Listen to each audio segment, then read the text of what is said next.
This is the THL W100 Super 3G smartphone. We're talking a Android Jelly Bean 4.2 quad-core 1.2 gigahertz handset with WCDMA 4.5-inch screen, an 8-megapixel camera, and all the goodies you'd expect: Bluetooth, GPS, Wi-Fi, etc. The astonishing thing about this is the price. It's coming in at about $169, which makes it a real killer price for the specifications. As with all THL products, it's quite solidly built, at least as well as the mainstream. Comes with two 1800 milliamp hour batteries, twin SIM, and a SD card slot here, which will only take up to 32 gigabytes, mind you. And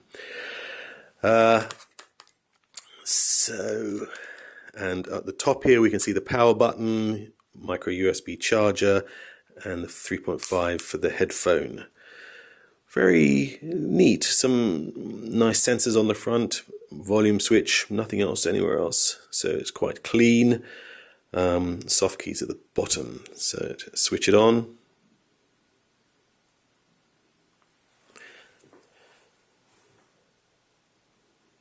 And we'll see that once it's booted, it's quite a quick boot. You can tell a company's serious when they have a little jingle, can't you? Technology, happy life. There you go. Nice little home screen, and a really nice screen. The price comes about, well, probably because they're just being basically very aggressive about their marketing, but also, you know, they've cut down things like, compared to some of their other high-end smartphones, things like the screen resolution, and also the RAM. Oh, this has a gigabyte of RAM. In operation, it's really nice. The whole thing is very crisp. The screen is beautifully responsive. I mean, probably one of the best of these type I've ever come across. And it's fast, as you'd expect with a quad core. You know, it's not a sluggard at all. Things like making your way through websites is a cinch, and Google Maps. I mean, they've cleared up all the problems with the GPS we talked about in the last iteration of the last phone we covered from THL, which was the W5. This new model really syncs quickly. It's accurate, and the navigation works flawlessly. So it's a whole new ball game, really, in terms of the functionality and the feature set. Because there's nothing we can say that this doesn't do that it should do, really. The camera, as you'd expect, I mean, it's, you know, these kind of, I mean, it's 8 megapixels. There isn't a 12 megapixel function mode, but, you know, rather like digital zoom, don't bother using it. It's not that much of it. It's no improvement at all, in fact. You have some nice camera options like HDR, a nice panorama, set of panorama settings. I mean, it's all based around the MediaTek chipset, so you'd expect to find this on all these smartphones using the same chipset. But what impresses us about this, I mean, the battery life. We've had this now, and it's easily running a day, so, you know, there's no real problem with that. But what's impressing us with these kind of products now is that they're just so complete. You know, this is if I show you, this is running, you know, an almost stock Android 4.2.1, which puts it bang up to date. You know, ahead of a lot of phones, branded phones, which should be, up here but aren't, but are still lurking back in the earlier Android versions.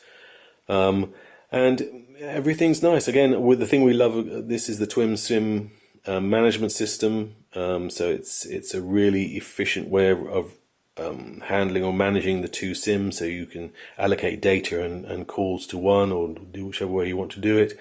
Have a foreign foreign SIM or a domestic SIM. There's just a bunch of really nice features about this. The looks, I mean, it's plastic, but it's, again, remember the price, compared to $700 or more for an S4. Speaking of which, let's have a look. There's an S4. $700 versus $169. Okay, so the benchmark specs on the S4 blow the THL away, but there again, does it blow it away 7 times, 5 times, or however 4 times as much? That's the question you've got to ask if you're out there shopping. You can probably tell we're really impressed with this W100. It's really a stonking handset. And the only caveat we have with them is we'd like to see a more official Android upgrade path. Now, so saying, most of the branded products also have much of a choppy upgrade path for Android. So it's nothing that the others aren't doing at the same time. But really, all of these smartphones now should start getting their act together. I know it's partly Android's fault or Google's fault, whoever you're going to blame. But anyway, it would be nice to see some sort of coordination across all the handsets. There you go, the THL W100. Very nice indeed.